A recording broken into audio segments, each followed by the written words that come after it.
Okay, so in this blog, I'm going to show you how to use Ancestry.com's city directory database. It's very easy to do. It seems like a lot. It is not. So this is right homepage, Ancestry.com. I'm going to show you how to do a basic search, but before I do that, I'm going to show you what an advanced search looks like. The advanced search allows you the ability to make a more detailed search. You still have your names. You can put nicknames in there too, where your ancestor may have lived. The birth year, if you do not know the birth year, you can put an approximation in. That's very convenient. You can add an event. For example, if you know where your grandfather died, then you could put that in here. You could also put in, the father's name. So there you can put that in and help do it. Um,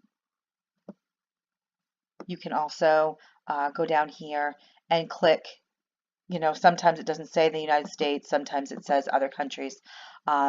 Very easy to use, but for this demonstration, I'm going to go back up here and use the basic search.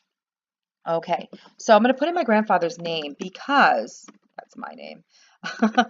Because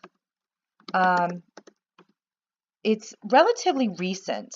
And sometimes it's those recent records, particularly after 1940, after the 1940 census, that it's really hard to find records about your ancestors because of all of the laws that are in effect and whatnot, but for privacy issues. But that is why the city directory is a fantastic resource. Okay, so I'm going to put in his birth date. I'm going to put in 1930, although he was not born in 1930. He was born before that. I do that because it gives me some wiggle room.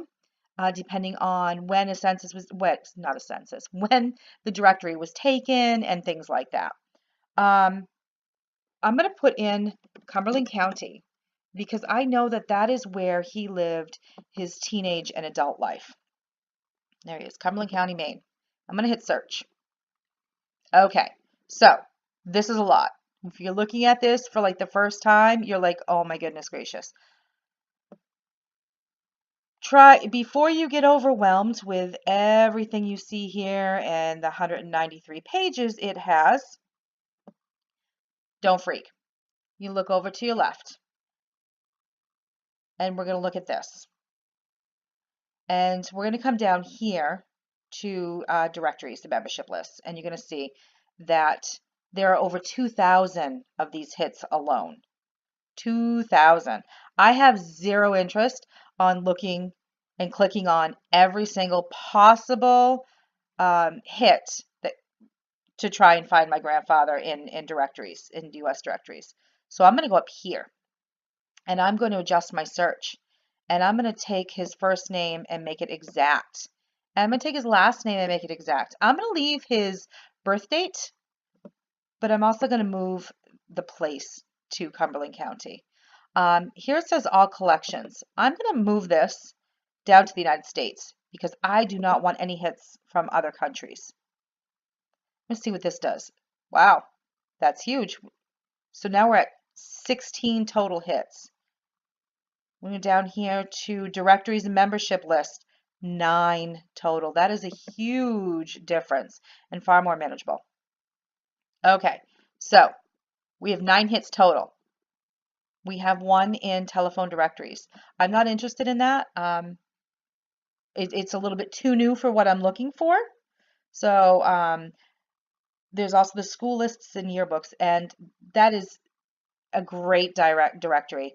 Yearbooks are fascinating. It shows a light of the person you're trying to find information on in a different way, and kind of gives you an insight in who they were when they were kids, what they were into. So, but what we're looking at is city and area directories, and there are 5 hits. So I'm going to click on this. And go over here and look at this. It's only 5, so it's fairly easy for the eyes to take in. And I'm going to look over here and this is 1989. I don't need to look at that. I I know that's where they were in 1989. So I'm going to continue on, and okay, 1948 Portland, Maine. 49 Portland, Maine. 52. This doesn't make any sense to me at all. I'm not aware at any time that my grandparents living in, or my grandfather living in Portland, Maine. So I'm going to go over here. And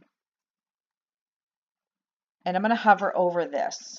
This is the view you get if you do not have a subscription, a paid subscription to Ancestry.com, or you're not using it in your local library.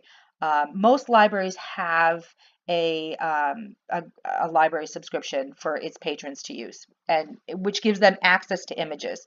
If you do not have access to the images, this is the information you will get. It's very basic, but it's something. And 1948, street address, E.H. Manter. That makes no sense to me because E.H. is probably his father. Okay, so I'm going to go over here. I'm going to view image. And I'm going to, there he is. He's highlighted, Kenneth E. And he's living with Earl and Pearl. Those are his parents. Looks like my great-grandfather was employed FH. This is probably the Freeport Shoe Company. And he houses at Wolf's Neck.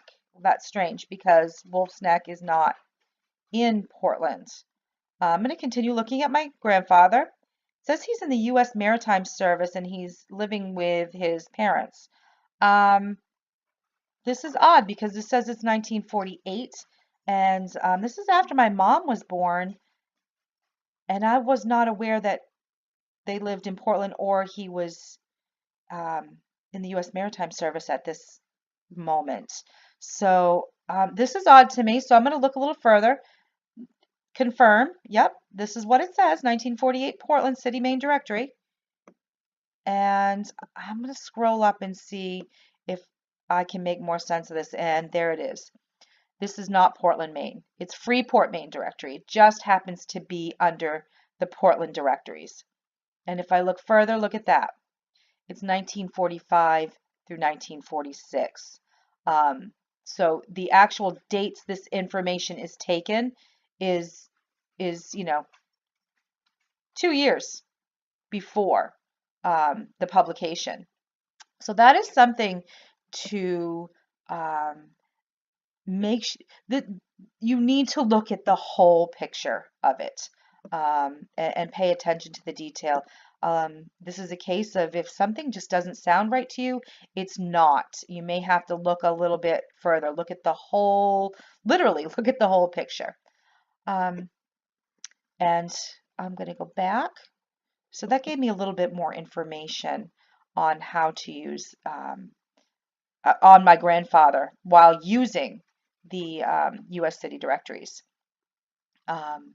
So this is a few more. I'm going to show you what this one looks like. This is the 1989 one. There's no image for this, probably because it's so recent that it doesn't want to show you other people because they're probably all still living. 1989 wasn't that long ago, but it gives you this. This is his name, his birth date, his telephone number, and then it's the actual address, which is really neat. It says it for 1989, and it has it for 1987. Odds are very good that 1988 they were there too. In fact, they were there in 1988, but you can probably infer that while doing your own tree or your own research. So this is how you would use the Ancestry.com's U.S. city and directory database.